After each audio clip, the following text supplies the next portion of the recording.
بسم اللہ الرحمن الرحیم۔ اللہ کون ہے؟ ہم مختلف لوگوں سے سنتے ہیں جو اللہ تعالیٰ کا تعارف ان کی اپنی عقل و سمجھ کے مطابق کرتے ہیں، اور بعض مسلمان انہی نظریات اور افکار سے متاثر ہو جاتے ہیں۔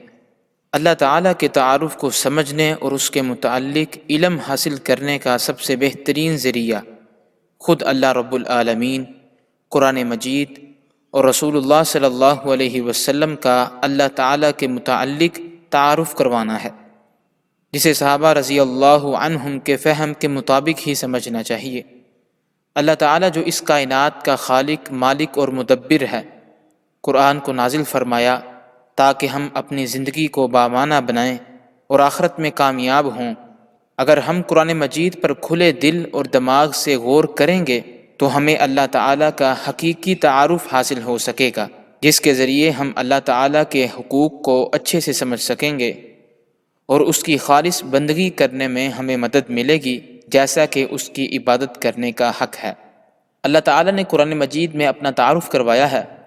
سورۃ البقرہ میں فرمایا، اللہ تعالیٰ ہی معبود برحق ہے، جس کے سوا کوئی معبود نہیں، جو زندہ اور سب کو تھامنے والا ہے، جسے نہ اونگ آئے نہ نیند، اس کی ملکیت میں زمین اور آسمان کی تمام چیزیں ہیں۔ کون ہے جو اس کی اجازت کے بغیر اس کے سامنے شفاعت کر سکے؟ وہ جانتا ہے جو اس کے سامنے ہے اور جو اس کے پیچھے ہے، اور وہ اس کے علم میں سے کسی چیز کا احاطہ نہیں کر سکتے مگر جتنا وہ چاہے۔ اس کی کرسی کی وسعت نے زمین و آسمان کو گھیر رکھا ہے، اور اللہ تعالیٰ ان کی حفاظت سے نہ تھکتا ہے اور نہ ہی اکتاتا ہے، وہ تو بہت بلند اور بہت بڑا ہے۔ مزید فرمایا، تم سب کا معبود ایک ہی معبود ہے، اس کے سوا کوئی معبود برحق نہیں، وہ بہت رحم کرنے والا اور بڑا مہربان ہے۔